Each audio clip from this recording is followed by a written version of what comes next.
जब किसी राजा के गढ़ में दूसरी सेना आक्रमण करती थी तो राजा को तकलीफ तो बड़ी होती थी।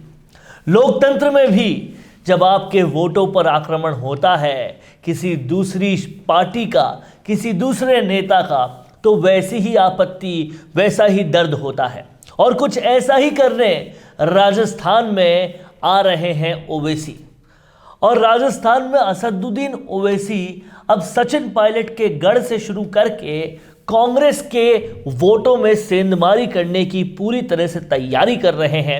और आज के इस वीडियो में हम यही समझेंगे कि जिस ओवैसी को सत्ता के गलियारे में प्यार से मोदी की पार्ट टू पार्टी बताते हैं या बीजेपी की पार्ट टू पार्टी बताते हैं, क्या वो कांग्रेस के वोट यहां पर भी काटने में कामयाब होगी? और जिस तरीके से उनकी स्ट्रैटेजी चल रही है, टोंक से शुरुआत कर रहे हैं इस काम की, सचिन पायलट जो सबसे पॉपुलर नेता हैं उनके गढ़ से शुरुआत कर रहे हैं, क्या ये स्ट्रैटेजी पूरी तरह से धरातल पे उतर पाएगी या नहीं? इस पूरे मुद्दे पर बातचीत करने के लिए मेरे साथ योगी योगेंद्र जी हैं, जो कि पत्रकारिता में अपना पूरा जीवन समर्पित करते हुए आए हैं, राजस्थान की पूरी राजनीति को बहुत बारीकी से देखते हैं। सर, एक तरफ तो कांग्रेस पहले से ही आपसी कलह, आपसी रंजिश, आपसी मनमुटाव या सिर फुटौल जो कुछ भी कहें उससे जूझ रही है, और दूसरी तरफ जो उनका सबसे ट्रेडिशनल वोट बैंक था अल्पसंख्यकों का, उसको काटने, पाटने और तोड़ने के लिए ओवैसी ने एंट्री ले ली है। शुरुआत सचिन पायलट के गढ़ से कर रहे हैं, वो सचिन पायलट जिनसे ज़्यादा कोई भी विधायक अपनी कंस्टिट्यूएंसी में शायद बार बार गया ही नहीं। वहां से शुरुआत। वरुण जी, ओवैसी जो राजस्थान में अपने चुनाव की शुरुआत कर रहे हैं वो टोंक से कर रहे हैं, उसके बाद वो झुंझुनू जाएंगे और फिर आगे, चूंकि अब 1 साल बचा है विधानसभा के चुनाव का, तो उस दौरान जितने भी अल्पसंख्यक क्षेत्र हैं राजस्थान के, चाहे वो आपके मेवात का क्षेत्र हो, जोधपुर का हो, जयपुर का हो, वो तमाम जगह अपने राजनीतिक दौरे करेंगे, चुनावी दौरे करेंगे। इसमें एक चीज़ स्पष्ट है कि ओवैसी को राजस्थान से बहुत कुछ ज़्यादा हासिल नहीं होगा। इतना ज़रूर है कि उन्होंने दरअसल ये जो शुरुआत करी है ये पायलट को निशाने को लेकर नहीं करी है, ये अपने अल्पसंख्यक वोटों को इंटैक्ट रखने, एक जगह रखने और उनको अपनी पार्टी में कन्वर्ट करने के लिए रखी है। अल्पसंख्यक वोट कन्वर्ट हो ना हो, लेकिन एक काम तो वो जरूर कर जाएंगे कि तेरा खेल मैं खेलने नहीं दूंगा, मेरा खेल मैं खेलूं ना खेलूं, पर तेरा खेल भी खेलने नहीं दूंगा। ये बात आप सही जो कह रहे हैं। नीति पे वो चलते हैं, वो नीति पे आप सही कह रहे हैं। ये बात, ये ओबीसी की शुरू से नीति है। ओबीसी को इस बात का पहले से अच्छी तरह अंदाजा है कि उनकी पार्टी का यहाँ व्यापक जनाधार नहीं है और केवल मुस्लिम मतदाताओं के भरोसे आप कोई भी चुनाव नहीं जीत सकते तब तक कि मुस्लिम मतदाता उस विधानसभा क्षेत्र में या लोकसभा क्षेत्र में भारी बहुमत में नहीं हो। और फिर मुस्लिम मतदाताओं का विश्वास जीतना, सबसे बड़ी बात यह है ओबीसी की पार्टी पर आज भी वो मुस्लिम मतदाता इस बात को जानते हैं, वो भी समझते हैं वो। और मैं तो ये कहूँगा मुस्लिम मतदाता किसी भी दूसरी कम्युनिटी के मतदाता से कम जागरूक नहीं है। आप देखिए, वरना ओबीसी जगह जगह चुनाव जो हारे हैं पिछले बार, आप यूपी में देख लीजिए, राजस्थान में देख लीजिए, उदयपुर, अभी बिहार में इलेक्शन हुए थे वहाँ देख लीजिए, क्योंकि मतदाताओं को पता है कि उनका भविष्य किन पार्टियों के साथ सुरक्षित है। जैसे राजस्थान में मतदाताओं को पता है कि कांग्रेस के साथ, अल्पसंख्यक मतदाता ही जानते हैं कि कांग्रेस के साथ उनका भविष्य सुरक्षित है। लेकिन वहां पर भी तो दिक्कत है सर, वहां पर जिस तरह से लीडरशिप क्राइसिस, जिस तरह से लड़ाई भिड़ाई चल रही है, तो अगर एक मतदाता ये समझ जाता है कि जिस तरह से ये पार्टी चल रही है, जो मेरी ट्रेडिशनल पार्टी रही है, जिस पे मैं हमेशा से वोट करता रहा हूं, वो तो जीतेगी नहीं, तो मैं इसको वोट क्यों दूं? ये बात आपने बिल्कुल वजह उठाई है, सही मुद्दा उठाया है। लेकिन सवाल ये जो मुद्दा है ये कांग्रेस का घरेलू है। सचिन पायलट के पास जबरदस्त जनाधार होने के बावजूद भी उनको मुख्यमंत्री नहीं बनाना या उनके लोगों को अवॉइड करना और उनको किसी न किसी तरह सरकारी मशीनरी से जो है उनके खिलाफ कार्रवाई करवाने के लिए, ताकि वो डिमोरलाइज हो जाएं और हतोत्साहित हो जाएं, वो कराना ये कांग्रेस की अंदरूनी राजनीति का खेल है।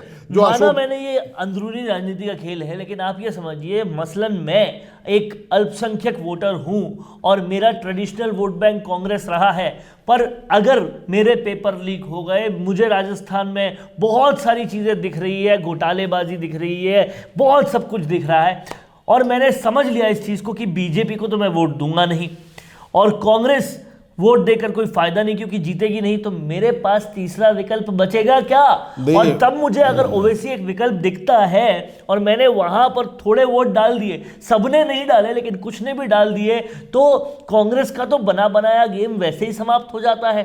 कुछ काम की वजह से वोट चले गए, कुछ ऐसे वोट चले गए, और फिर बीजेपी भले ही ना जीत रही हो लेकिन इस वजह से जीत जाएगी। कैसा हो अगर आपकी वीडियोस की सारी नीड्स का आपको एक ही जगह सॉल्यूशन मिल जाए तो, और वो भी हाई क्वालिटी, फास्ट और अफोर्डेबल अंदाज में।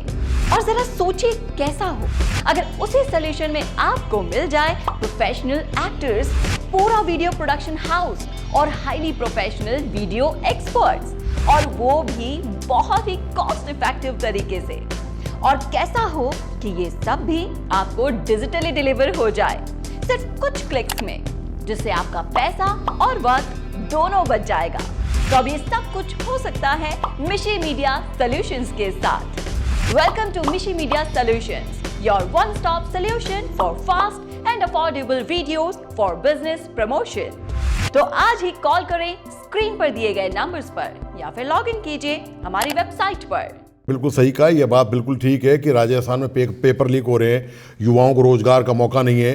जो अल्पसंख्यक जो लघु उद्योग धंधे जो करते थे, जो बिजनेस चलाते थे, दुकानें चलाते थे, उनको कोरोना काल में भारी नुकसान उठाना पड़ा है और सरकार ने कोई परवाह नहीं करी। सबसे महत्वपूर्ण बात यह है, वो कांग्रेस में भरोसा करते हैं, लेकिन उनका दुर्भाग्य देखिए अल्पसंख्यक मतदाताओं का राजस्थान के, कि कांग्रेस को जिताने के बावजूद भी राजस्थान सरकार ने उनका भला नहीं किया, उनके रोजगार की व्यवस्था नहीं करी, उनके लिए कोई भी योजना नहीं है। आप आज भी चले जाइए राजधानी के इलाकों में, आप रामगंज के पुराने भट्टा बस्ती या रामगंज के इलाके में चले जाइए, आज भी अल्पसंख्यक पानी जैसी समस्या, पानी जैसी बुनियादी समस्या को लेकर परेशान है।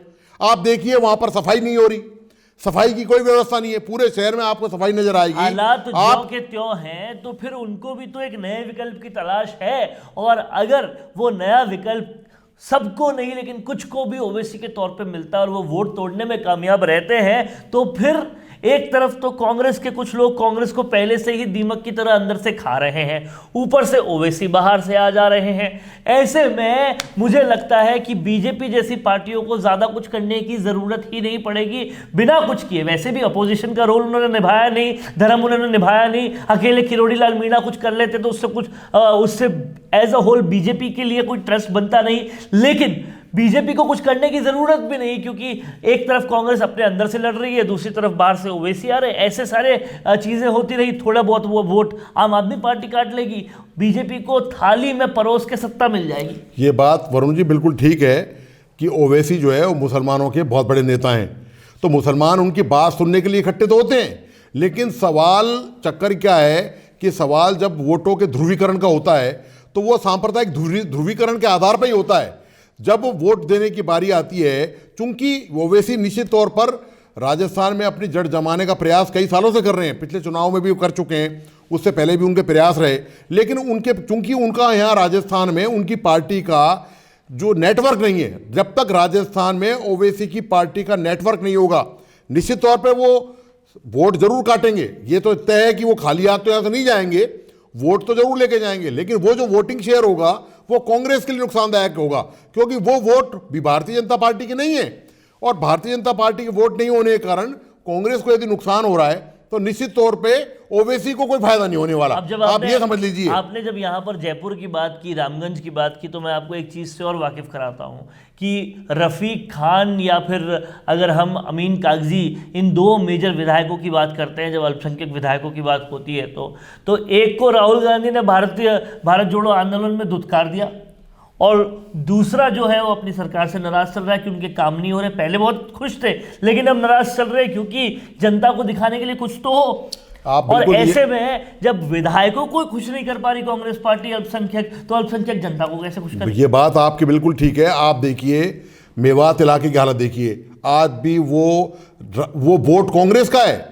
मेवात पूरा इलाका शुरू से कांग्रेस को वोट देता है, लेकिन मेवात के पिछड़ेपन की आप हालत देखिए।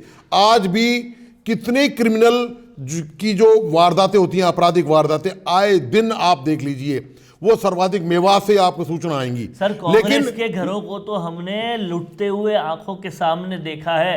अमेठी जैसी जगह जब राहुल गांधी के हाथ से जा सकती है तो फिर मेवात क्या चीज? नहीं, मेवात इसलिए है क्योंकि राज्य सरकार अभी पिछले दिनों मुख्यमंत्री ने कहा था कि वो अपनी विकास की योजनाओं के भरोसे 150 से ऊपर सीट लाएंगे।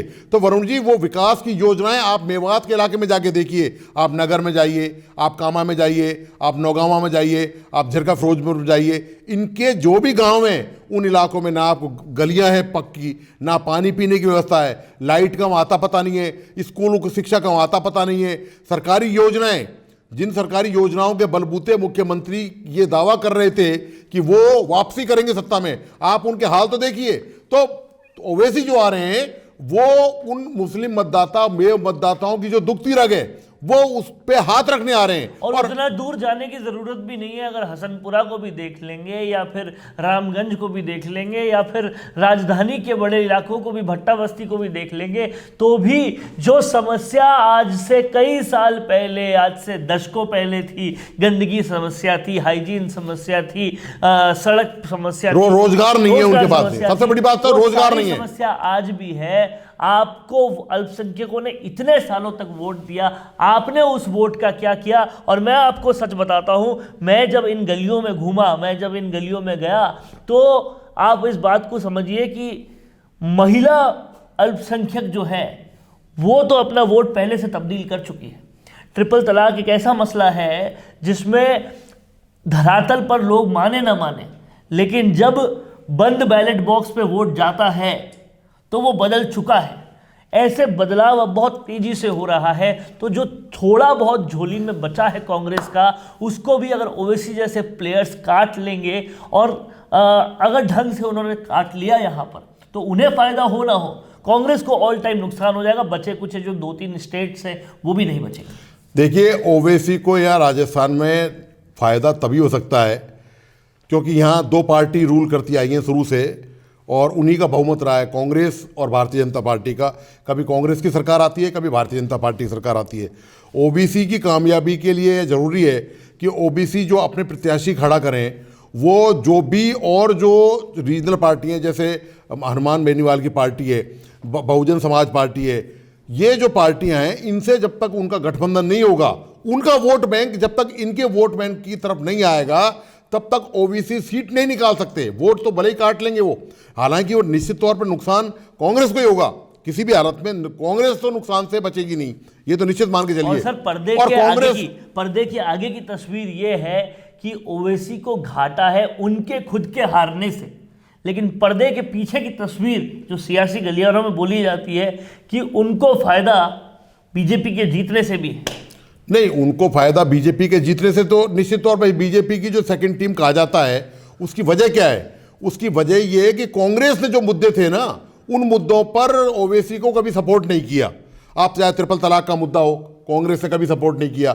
जिस तरह सपोर्ट कांग्रेस को करना चाहिए था, जो मुखालफत कांग्रेस को करनी चाहिए थी, हालांकि वो मुद्दा सही है गलत है, ये बहस का विषय है, वो कानूनी दायरे का मामला है, ठीक है। उसके अलावा और भी जो अल्पसंख्यकों से जुड़े मुद्दे रहे, चाहे वो सिविल कोड का यूनियन सिविल कोड का मैटर हो, चाहे ट्रिपल तलाक का मैटर हो, या दूसरे जो और भी मुद्दे हैं, वो उन मुद्दों पर कांग्रेस ने कभी भी दमदार तरीके से भारतीय जनता पार्टी को दबाव नहीं दिया, क्योंकि कांग्रेस को शुरू से ये डर लगता रहा कि हमारे हाथों से जो बहुसंख्यक वोट बैंक है, जो दूसरा वोट बैंक है, जनरल जो वोट बैंक है अल्पसंख्यकों के अलावा, वो हमारे हाथ से नहीं खिसक जाए। आप देखिए, इन सब मुद्दों पर इसी वजह से राजस्थान में कांग्रेस चुप्पी साधी रही लंबे समय तक। और ये तो रहे धार्मिक मुद्दे या इस तरह के मुद्दे, और जहां तक जमीनी हकीकत की बात है तो कांग्रेस ने अल्पसंख्यकों के भले के लिए कुछ नहीं किया। क्या किया बताइए आप? जब उनको रोजगार नहीं है, उनको शिक्षा नहीं है, उनके जो पारंपरिक जो भी काम धंधे हैं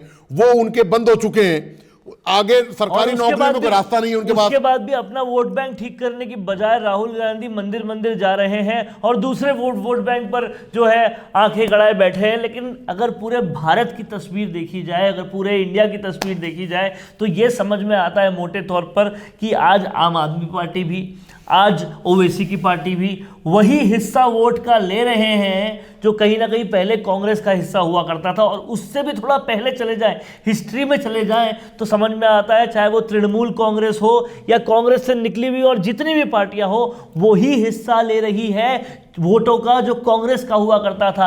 ये कांग्रेस की लापरवाही, सालों से हो रही लापरवाही, सालों से हो रही टैलेंट को नहीं पहचानना, सालों से हो रही चाटुकार्य को सिर्फ और सिर्फ टिकट देना, इन तमाम कारणों की वजह से है कि कांग्रेस तो होती जा रही है छोटी, और कांग्रेस से जो निकल के आ रहे हैं या फिर जो कांग्रेस का वोट शेयर खा रहे हैं वो होते जा रहे हैं बड़े। आम आदमी पार्टी जैसी पार्टी ने 2 स्टेट्स पर इतनी मेजॉरिटी में आ गए, तो आपको पूरी तरह से दिल्ली वो गढ़ था जहां शीला दीक्षित को हिलाना मुश्किल होता था, आज उस पर अरविंद केजरीवाल को कोई हिला के दिखाए। पंजाब वो गढ़ था जहां कैप्टन अमरिंदर सिंह का डंका बजता था, अब कैप्टन अमरिंदर सिंह का नाम ही कांग्रेस में नहीं है। इस तरीके से कांग्रेस जो है खत्म होती जा रही है। ऐसा लगता है कि वो जुमला केवल जुमला नहीं था जो एक वक्त पर प्रधानमंत्री मोदी ने कहा था कि भारत को कांग्रेस मुक्त बनाएंगे, लेकिन तब ये नहीं पता था कि वो काम करने के लिए उन्होंने अपॉइंट लोग बीजेपी के अंदर नहीं किए, बल्कि कांग्रेस खुद ही वो काम कर रही है। कांग्रेस तो अब ऐसी पार्टी बन चुकी है कि आ बैल मुझे मार, मतलब खुद कुल्हाड़ी पे पैर रख रही है। आप राजस्थान की हालत देखिए, आपने सचिन पायलट जैसे जनाधार वाले नेता को दरकिनार करके पटक रखा है। उससे पहले जो ज्योतिरादित्य सिंधिया को जाने दिया, आपने उससे पहले सबसे ज्यादा यंग नेता आपके पास थे, लेकिन आपने सबको जाने दिया। और इस कदर की लापरवाहियां, लगातार हो रही लापरवाहियां, चाहे प्रशांत किशोर समझा दे या कोई और बता दे, आप किसी की सुनने को तैयार नहीं है। और इसी वजह से कांग्रेस का यह हाल है। अब देखना यह होगा भविष्य के गर्भ में कि ओवैसी आखिर कर क्या लेते हैं कांग्रेस का, क्योंकि नुकसान अगर किसी का होगा तो सिर्फ कांग्रेस का होता है, यहां पर नजर आ रहा है। बहुत बहुत शुक्रिया आप लोगों का हमारे साथ जुड़ने के लिए और इस पूरे विश्लेषण, इस पूरी चर्चा को देखने के लिए। कैसा लगा आपको ये वीडियो, हमें आप कमेंट करके बताएं। अगर ये वीडियो आपको पसंद आया है तो जरूर एक कमेंट छोड़िएगा, लाइक करिएगा, वीडियो को सब्सक्राइब, चैनल को सब्सक्राइब जरूर कीजिएगा ताकि ऐसे विश्लेषणों का नोटिफिकेशन आपको वक्त रहते मिल पाए। बहुत बहुत नमस्कार, आपका बहुत बहुत शुक्रिया सर, आपका नमस्कार। एंकरिंग करना हो या रेडियो शो होस्ट करना हो या फिर किसी मैच की लाइव कमेंट्री करना हो, इन सब के लिए आपको विशेष योग्यता चाहिए होती है। आकर्षक आवाज, आत्मविश्वास, भाषा पर पकड़, जानकारियां और प्रेजेंस ऑफ माइंड जैसी योग्यताओं का होना अनिवार्य है। टीवी या रेडियो एंकर या कमेंटेटर के पास स्पष्ट आवाज में बोलने की कला होनी ही चाहिए। अब तो उन्हें अपनी स्क्रिप्ट भी कई बार खुद ही लिखनी होती है। ऐसे में जर्नलिज्म बैकग्राउंड का होना भी अच्छा रहता है। साथ ही टेक्निकल सिस्टम को समझने की दक्षता भी हो तो ये रिकॉर्डिंग के समय अच्छा है। अच्छी आवाज और कुशल संचालन योग्यता आपको शुरुआती स्तर पर तो काम दिला सकती है, पर लंबी पारी खेलने के लिए आपको इन सारी स्किल्स का होना जरूरी है। इन सारी बारीकियों को अगर आप गहनता से समझना चाहते हैं तो आज ही नीचे दिए हुए नंबर पर संपर्क करें।